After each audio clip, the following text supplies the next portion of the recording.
Hi, this is probably the most important video of all, and it's reform number 2, and I entitle it ZIPReform-2, Small Business Assistant Training. Before starting to read my prepared text on this, I want to say that there are 30 million small businesses. About 20 million of them could and would, I believe, pay between $35 per hour up to $300 per hour for a trained employee of the type that I envision and describe in this video. Now, that means that there are 20 million jobs out there that pay between $35 and $300 per hour, which have nobody filling them. And those jobs are there. And I do understand, I think, why we're not able to do this because, and I'll explain this later on, but basically it goes against the interests of those that control the country to have small business prosper. But anyway, let me start now with the video as I prepared it. And my name is Carl Pearson. I'm an attorney practicing law through a sole proprietorship law firm owned by me alone. I'm preparing this video on April 7, 2020 with more than 357,000 reported coronavirus cases and 10,600 deaths in the United States as of April 6th. In this video, I'm going to discuss, as I've said, the second of my 3 reforms that can create prosperity in a municipality defined by a single zip code up to several contiguous zip codes. I'm 83 years old, and to protect my life, I'm in fairly rigid self-imposed quarantine with no coronavirus symptoms and no tests, and I'm in my 23rd day of self-imposed quarantine. And I have watched my law practice precipitously decline starting 2 months ago because of the coronavirus, followed by the temporary cessation of new lawsuits in New York State. Because the highest level, that is the federal level of government in the United States, is unable to solve the nation's economic problems, I want to explain how the lowest governmental level, that is comparatively small municipalities defined by a single or perhaps up to 5 or so contiguous zip codes, can do the job. Only 3 reforms are needed, as I discussed in my last 2 videos. My most important second reform is one that would create 20 million very, very high-paying jobs in this country. And that reform is free training in the last year of high school and a corresponding program for adults to enable the graduates of the program to become the assistant to the owner of a small business and receive job income ranging from $35 to $300 per hour. And a refinement of this, which I'm not going to discuss further, is that it applies also to small entities of any type, small government agencies, small non-profit agencies, professional firms, and the like. In my last video, I explained how zip codes are assigned to define a single local government. Thus, a zip code, or series of contiguous zip codes, defines a municipality and the physical area of the local government. We know from the zip code of a resident or a business whether the resident lives or the business is located within the governmental area defined by the zip code. This enables us to reach such persons by mail and by door-to-door solicitation, thereby helping out in the solicitation of signatures on petitions for ballot initiatives or get out the vote drives, for example. The three reforms are all needed to create prosperity in a zip code, and they are designed by me to build the middle class in two ways. First, by making small business very profitable for their owners, and secondly, by creating high-paying jobs with the small businesses for those residents who don't want to engage in business themselves. The graduates of the free one-year program will be able to get a job at this very high pay anywhere in the country without licensing, so that the graduates will have a very high degree of mobility, unlike persons in the licensed fields such as lawyers, doctors, nurses, teachers, land surveyors, cosmetologists, building contractors, certain types of counselors, therapists, and electricians. The availability of such training only in the single zip code governmental area means that there will be a demand for living quarters in the zip code area that will drive up real estate values and rentals and real property taxes for the government, by the way. Persons who don't adjust to these three changes could be left behind economically and have to be handled with appropriate attention and care by the local government and local charities. The economics behind the training program are simple for any small business person to understand. A lawyer is able to charge, say, $300 to $500 per hour for his or her legal services.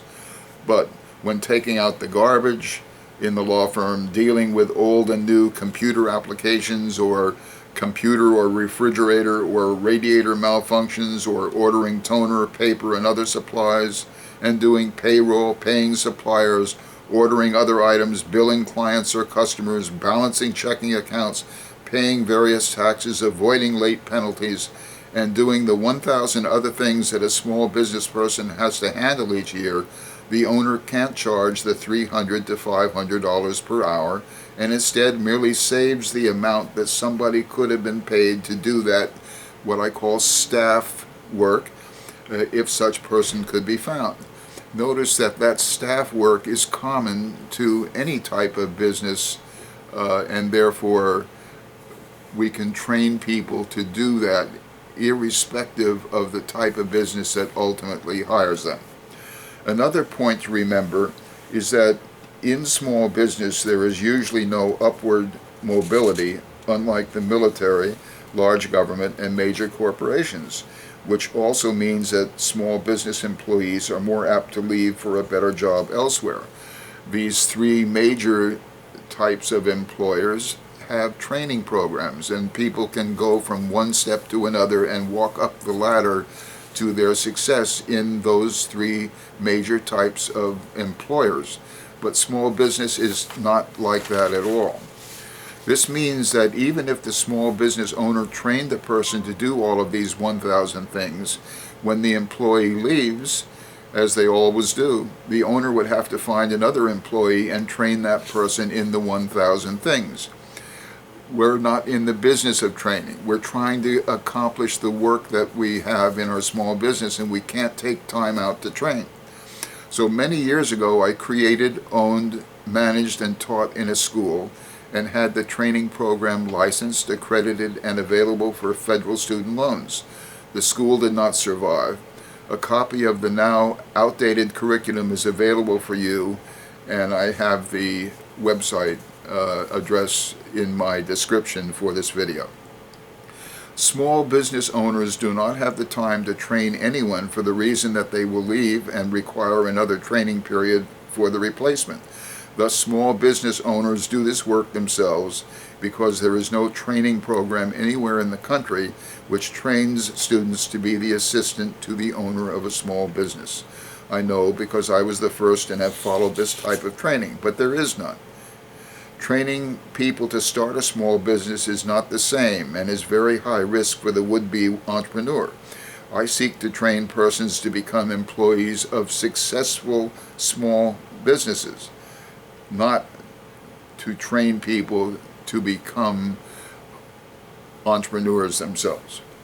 When a sufficient number of graduates exist, a market of already trained persons will then exist and permit and encourage small business owners to hire a graduate, knowing that if the new hire quits or is fired, that a trained replacement can be found in the marketplace right away. Oh, incidentally, I created the paralegal field, and I know what I'm talking about. That was back in about the 2005, as I recall, but it was a long time ago. But I was the second paralegal school in the country, and I created that field by doing what I did. So I do know how to create a career field, and I'm trying to get this one going because it's about 10,000 times more important than the paralegal field. There is a simple way to understand what the training consists of. Let's assume that I have worked alone all of my life with only a single chair in my office. I then hire you as a recent graduate of the program and buy another chair. On your first day in my office, you and I are sitting side by side and you have a question. Well, who do you ask? We are alone, and you answer that you should ask me, and I say quite loudly, "Don't bother me!" When I was alone and I had a question, I didn't call you. I want you to get the answer you need from the course or by calling someone else who knows, but don't bother me! I need to do legal work with my time so I can pay you the $75 per hour salary, and I won't be able to pay you if I have to spend time answering your questions. So if the assistant can save me 3 hours per week, and if I can charge $400 per hour for legal time, I then am able to put in, the assistant would be able to charge $12,000 to my clients, and I can afford to pay the assistant $1,000 to $3,000 a week, which means $25 to $75 per hour for a 40-hour week. Who would be the winners and losers if my three reforms work? Well, banks would see their real estate portfolios, both the owned real estate called REO and the mortgage interests that they have, increase in value. Monopolies would see a loss of business income and profits to the small businesses, and therefore they and the politicians they fund would be against the three reforms. So who else would be for the reforms? Well, probably 95 to 99% of the residents of the zip code municipality would want them. I hope that some viewers will help me in implementing the three reforms. I'm not seeking any compensation for my help. The reforms are far too important for having personal compensation involved. A ballot initiative petition to require teaching of the Small Business Assistant Program, prepared by me for use in the city of Hudson, New York, is available at a website that I describe in the description for this video. I was unable to put together a team of petitioners to obtain the required number of voter signatures in Hudson City, so the petition did not get on the ballot, but I'm still hoping, and maybe you can help. Well, I've said what I plan to say, and I'll say so long until my next video, which will be on the third reform, a radio advertised municipal website for unlimited free advertising of any and all lawful ads available to searchers throughout the world to generate very substantial incomes and profits to the residents and small businesses in the zip code area. I thank you.